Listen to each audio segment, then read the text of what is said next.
Hello hello hello hello everyone, Kolkata কোনাতে আপনাকে স্বাগত। আমি হচ্ছি মাম্পি। দিনটা ছিল 30শে মে 2024। সেই দিনকে রান্নার যে কি করব, সারা জায়গাতে দেখছি যে সকলেই শুনছি বা দেখছি যে পান্তা ভাত খাচ্ছে এই গরমের মধ্যে। ঝড় বৃষ্টি তো হলো, তারপরেও সবাই বলছে যে গরম তো এখনও গেল না, তাই পান্তা ভাত খাচ্ছি। পান্তা ভাত করেছি, সে দিন হোক বা রাত হোক, জল ঢালা ভাত আছেই আছে। তো আমি বেশি পছন্দ করি সারা রাত যে পান্তা ভাতটা থাকে, একটু টকা টকা ভাব থাকবে, সেই পান্তা ভাতটা আমার খুব পছন্দ হয়। এটা আমি আমার মা বাড়িতে যখন থাকতাম তখন আমার মা আমাকে এই পান্তা ভাতটা দিত। এটার মধ্যে শুধু লঙ্কা, কাঁচা লঙ্কা, লেবু, পেঁয়াজ দিয়েই আমার খাওয়া হয়ে যেত। সাথে তো সাইড ডিশ থাকতোই, কিছু না কিছু, কিছু ভাজা বা কিছু তরকারি, কিন্তু আমার ওই কয়েকটা জিনিস দিয়ে আমার হয়ে যেত। তো আমার বরমশাইয়ের জন্য তো কিছু আইটেম করতে হবে, সে তো আবার ওরকমভাবে খেতে পারবে না। তো আমি ঠিক করলাম যে কি করব, চট জলদি আমার হাতে মিনিমাম 1 থেকে 1.5 ঘন্টা টাইম ছিল। তো আমি কি করব, রান্নাঘর পরিষ্কার টরিষ্কার করে আমাকে তো ভিডিও শ্যুট করতে হবে, ভাবলাম আমি এটা ভিডিও শ্যুট করব, দেখতেই পাচ্ছেন। তো সেই জন্য আমি এখানে আলু কেটে নিয়েছি গোল গোল করে, লম্বা লম্বা করে আলু আবার আমার কর্তামশাই খেতে চায় না, তাই একটু গোল গোল করে। এটা আলুটা কিন্তু আমি ছোকলা শুদ্ধই কেটেছি, বাকি সাইডে যা যা কাটা ছেঁড়া ছিল বা কালো দাগ ছিল সেগুলো বাদ দিয়ে দিয়েছি। আর নেক্সট হচ্ছে ভেবেছিলাম পেঁয়াজি করব। তো তার জন্য আমি এখানে 3টে পেঁয়াজ কেটে নিয়েছি, পুরো ঝিরিঝিরি করে কাটতে হবে, যত ঝিরিঝিরি করে কাটবে তত এটা মানে পেঁয়াজিটা খেতে ভালো লাগবে, বা পেঁয়াজি মাখার সময় যে আইটেমগুলো লাগে সেগুলো মানে মিনিমাম লাগে, বেশি লাগবে না। তো আমি আলু গোল গোল করে কাটার পর পেঁয়াজ ঝিরিঝিরি করে কেটে নিয়েছি। আর সেকেন্ড হচ্ছে শুকনো লঙ্কা ভাজা তো মাস্ট লাগে, কাঁচা লঙ্কা শুকনো লঙ্কা দুটোই লাগে। খুবই অনেকে ভর্তা পছন্দ করে এটার সাথে। আর আমার হচ্ছে বেসিক্যালি হচ্ছে ভাজা দিয়েই আমার হয়ে যায়, আর কিছু লাগে না। আর পেঁয়াজ লঙ্কা দিয়েও আমার হয়ে যায়। আর তার সাথে নিয়েছি পটল, এইগুলো আমার জন্য 4টে পটল নিয়েছি। আমার পটল ভাজা খুব ভালো লাগে, তো সেই জন্য আমি নিলাম, আমার ঘরেও ছিল সেই জন্যই নিয়েছি। আর সেকেন্ড হচ্ছে যে আমি পুরো আমি চেষ্টা করি এখন রান্না যে কতটা নিট অ্যান্ড ক্লিনভাবে করার। আমি খুব খুঁতখুঁতে এই সব দিক থেকে, প্রচুর নিট অ্যান্ড ক্লিন আমি পছন্দ করি। তাই এগুলোকে আমি সব এক জায়গায় করে এবার আলু আর পটলটাকে খুব ভালোভাবে 3-4 বার করে জল বদলে বদলে ধুয়ে নেবো কিন্তু, হ্যাঁ। আর আলুটা একটু পারলে জলের মধ্যে ভিজিয়ে রেখে তারপরে রান্না করলে কি আলুটা একটু ভালো মানে ভাজাটা হয়, খেতে ভালো লাগে, আলুর যে স্টার্চটা বেরিয়ে যায়। তো যাই হোক, আমার কাছে তো কম সময় ছিল, তাই আমি কেটে সাথে সাথেই আমি রান্না করতে হয়েছিল। এবার আমি কি করছি দেখুন, আমি কিন্তু ধুয়ে নিচ্ছি। সত্যি কথা বলতে সেদিনকে কিন্তু আমার বরকে যখন আমি দিয়েছিলাম খাবারটা, আমাকে দেখে বলল, এ বাবা কী খেতে দিয়েছে।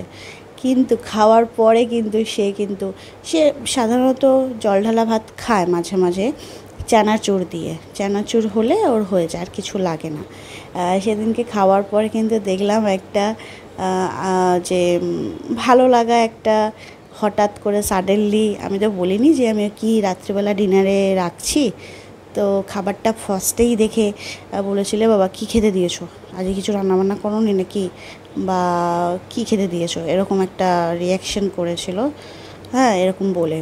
তো খাওয়ার পরে দেখলাম যে খুবই ভালোভাবে খেয়েছে। আর হ্যাঁ, তাকে একটুখানি আমি আচার বলেছিলাম, আচার নিলে নিতে পারো, যেহেতু ওই কথাটা বলা ছিল বলে। তো বললো না আমার লাগবে না।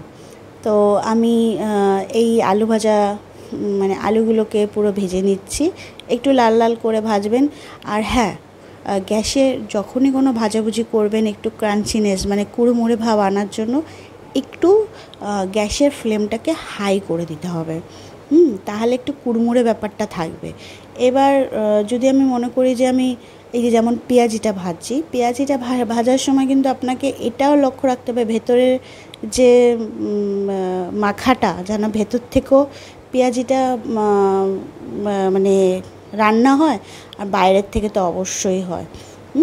তো সেটা আপনাকে মিডিয়াম আঁচের মধ্যে উল্টে পাল্টে সেটাকে ভাজতে হবে। আর আমি আলু ভাজাটাকে হাই ফ্লেমে ভেজেছি, একটু লাল লাল হয়েছে দেখতে। আমি কিন্তু একটু হালকা লাল লাল হওয়ার সাথে সাথেই কিন্তু আমি উঠিয়ে নিয়েছি, কেননা আলু খুব তাড়াতাড়ি কালো মানে পুড়ে যাওয়ার চান্স থাকে বেশিক্ষণ। যে কেউ যদি মনে করে আমি আটটু রাখি একটু লাল লাল হবে, না, ওই টেস্টটা ভালো লাগে না, ওটা একটু তিতো তিতো লাগে খেতে। ঠিক আছে, এখানে আমি পেঁয়াজটাকে একটু লবণ দিয়ে মাখিয়ে রাখলে ভালো হতো। হ্যাঁ, এখানে কাঁচা লঙ্কা দিলে ভালো হতো, কিন্তু আমি কাঁচা লঙ্কা দিইনি যেহেতু আমার হাজব্যান্ড খাবে। তো আপনারা কি করবেন, এই যে পেঁয়াজ আর কাঁচা লঙ্কাটাকে ভালো করে লবণ দিয়ে, একদম বেশি না, পরিমাণ মতন কিছুটা লবণ দিয়ে মেখে রেখে দিতে হবে। তাহলে কি পেঁয়াজের যে গায়ের থেকে যে তেল মানে জলটা ছাড়বে, সেটাতেই এটা মাখা হয়। চাইলে তো একটু এক্সট্রা জল লাগেই। তো আমি এখানে সময় নেই, তাই আমি বেশি করতে পারিনি। আমি এখানে পেঁয়াজটা নিয়েছি, তার সাথে একটু হলুদ, একটু লবণ, এবার একটু বেসন আর একটু চালের গুঁড়ো নিয়ে এটাকে ভালো মতন চটকে চটকে মেখে নিতে হবে। যত এটা একটু নরম নরম ব্যাপার হবে, তাহলে কি পেঁয়াজিটা একটু মানে কি বলবো, থিন টাইপের, মানে একটু পাতলা পাতলা টাইপের আপনি কড়াইতে দিয়ে ভাজতে পারবেন। আর নয়তো একটু মোটা মোটা হয়ে যাবে। যদিও বা আমার যেহেতু মানে আমি দিয়ে বেশিক্ষণ লবণ দিয়ে মেখে রাখতে পারিনি, তাই আমার একটু মোটা মোটাই হয়েছে। কিন্তু পেঁয়াজি যত একটু চ্যাপটা চ্যাপটা টাইপের হবে, সেটা একটু বেশি ভালো লাগে খেতে, তাই না? আমি এই যে দেখুন, আমার কিন্তু একদমই মানে হাতে কম সময় ছিল, কত তাড়াতাড়ি করতে হবে, সেই জন্য আমি কিন্তু ঝটপট করে রান্না করে রাত হয়ে যাচ্ছিলো, 10টা বাজতে চলে যাচ্ছিলো। এবার কেউ যদি মনে করে আমি এই সময় গেছি রান্না করতে, হ্যাঁ, আসলে আমার ঘরে তো ছোট বাচ্চা, তো এই গোছানো গাছানো, রান্নাঘর পরিষ্কার টরিষ্কার যখন বাচ্চা থাকে তখন করে উঠতে পারি না, তাকে টাইম দিতে হয়। তো সেই জন্য সে যখন একটু ঘুরতে ঘুরতে বেরোয়, বা সে যখন বাবার সাথে থাকে, খেলাধুলা করছে বা গান শুনছে বা কোনো কার্টুন দেখছে, সেই সময়টা আমি সময় যখন পাই হাতে, তো সেই ফাঁকে গিয়ে আমাকে সব কিছু করতে হয়। তো এইভাবে আমি ভাজিভুজি করে নিয়েছি। এখানে একটা ইন্টারেস্টিং, আমার মাথায় কিন্তু রান্নাটা করতে করতে এসেছিলো।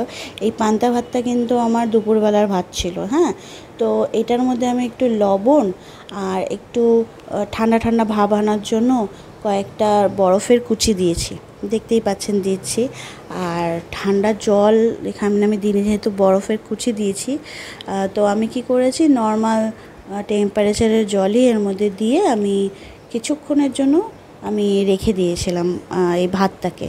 হ্যাঁ, আর সেকেন্ড হচ্ছে যে এই লবণটা দিলে ভাতটা একটু মজবে। এটা যদি আগের দিনের ভাত হতো, আমার এইগুলো করতে কোনো অসুবিধা হতো না, এগুলো মানে করতেই দরকার হতো না এই এত কিছু। যেহেতু দুপুরবেলার ভাত ছিল, তো ভাতটা একদম মানে কি বলবো, নরম নরম, মানে ভাতটা একদমই ছিল না, কি বলবো, ফ্রেশ ভাত ছিল। তো সেই জন্য আমাকে এত কিছু করতে হয়েছিল। পান্তা ভাত যত একটু নরম হবে, একটু নরম নরম, একটু টকা ভাব হবে, আমার তো সেটা বেশ ভালো লাগে। তো আমি থালাটা সাজিয়ে নিয়েছি। এটা হচ্ছে আমার শাশুড়ি মা শুকনো লঙ্কা বানিয়েছে বাড়িতে, মানে কাঁচা লঙ্কাটাকে রোদে শুকিয়ে শুকিয়ে সেই শুকনো লঙ্কা আমি তার কাছ থেকে নিয়ে এসেছি। তো সেটা আমি দিয়েছি এখানে। শুকনো লঙ্কা আছে, পটল ভাজা আছে, আলু আছে, আর পেঁয়াজি আছে।